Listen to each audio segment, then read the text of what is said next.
Hello, today we're going to talk about recording your partial product with Checkerboard. So from the previous lesson, we learned about how do we do this for one-digit multiplier. Today we're doing the two-digit multiplier. When we're recording the problems from the horizontal way turning into vertical way, we need to be careful. The units need to be lined up. So where is our unit place for our problem? Here is our unit place. Therefore, that 53, that 3 need to line up with the units from your multiplicand. All right, let's start it. The first one we are having is a 3 times 3. 3 times 3, the answer is a 9. Let's write down the ticket 9. The next one is 9 times 3 for this square. 9 times 3, the answer is a 27. Let's write it down on 2 separated tickets like this way. From the previous lesson, you should remember this 2 should not stay in this square. It will need to exchange to the next square. For this red square, which is our 100 square, we're having 5 taken 3 times. The answer for 5 taken 3 times is 15. Therefore, you write down a ticket 15, look like this way. Again, this one needs to exchange to the next square. Let me remove this one. All right. For the final square, for the first row, we're having 4 taken 3 times. 4 times 3, the answer is 12. Let's write down a 12. And keep it in mind, the tens needs to exchange. All right. Let's move down to our second row. Started from the square, I'm having 5 times 3. I am having 3 taken 5 times. 3 taken 5 times is 15.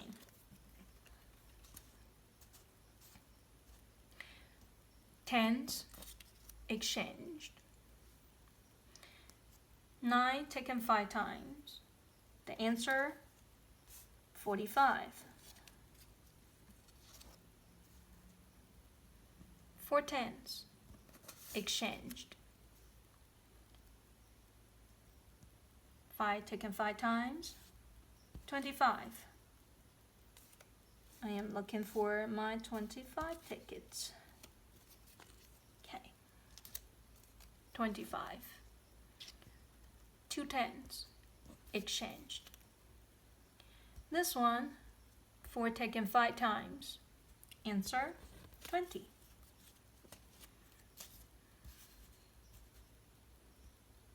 2 tens exchanged. All right. The next step we are going to do is turning each square only has 1 ticket in there. For example, this one doesn't need to be exchanged. This one doesn't need to be exchanged. This need to be exchanged into 1 ticket. The relationship between these two numbers is by adding now. 5 plus 2, answer is a 7. So I exchange that 2 tickets into 1 ticket 7. These 2 add together, answer would be a 3. Nothing need to be exchanged. Second row. These 2 tickets exchange into a 7. Into a 6. Because of 5 and 1 is a 6. These 2 exchange it into a 9. These 2 will be a 2. Nothing need to be changed. So here comes the recording part.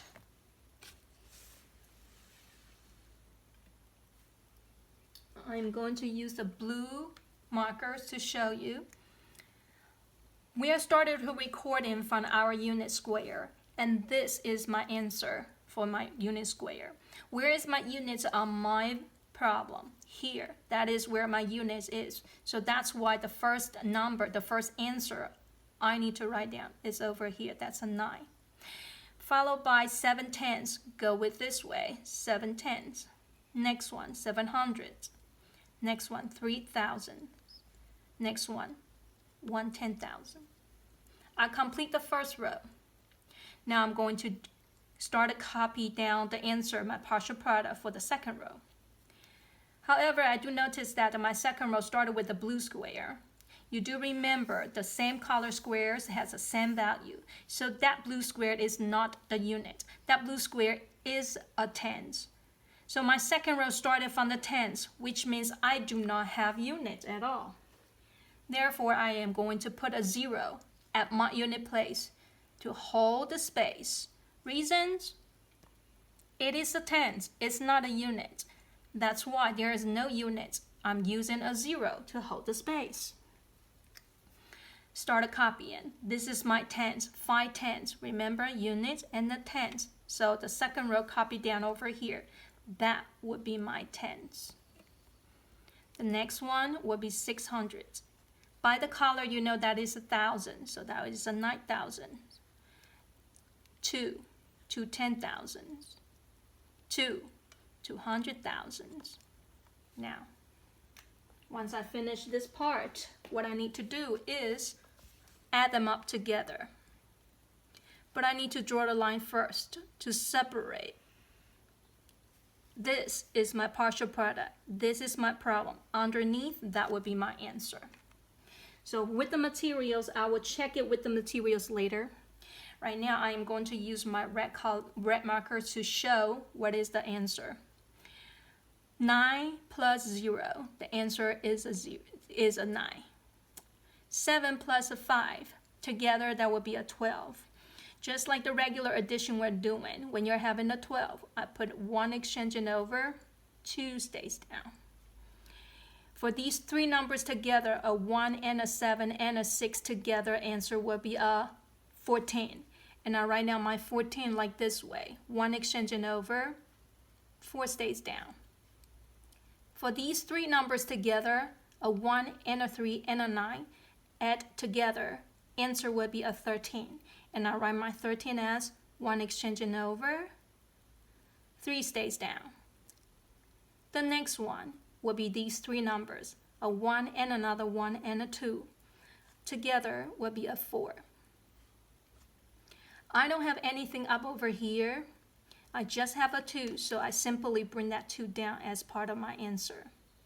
Started from my unit, every 3 digits I put a comma. 1, 2, 3, I put a comma. 1, 2, 3. But I do not put a comma this time because there's no number in front of this 2, so I don't need to separate the family. Therefore, my answer, I'm going to copy down the final answer to my number sentence. My final answer will be 243,429. Let's double check it with our material.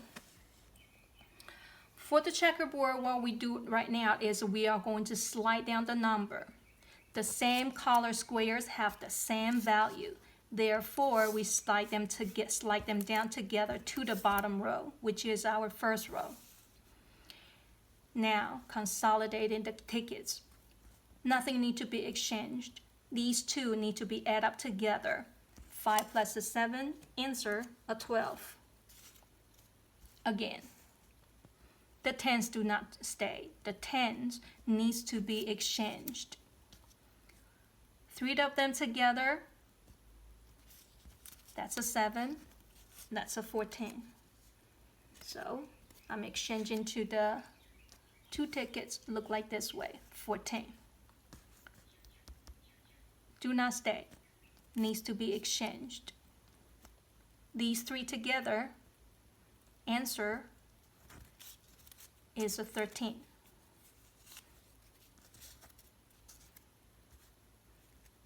This 110 need to be exchanged.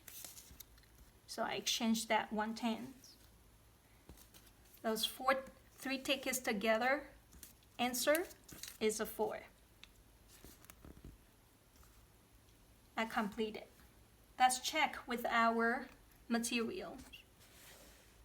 Take a look.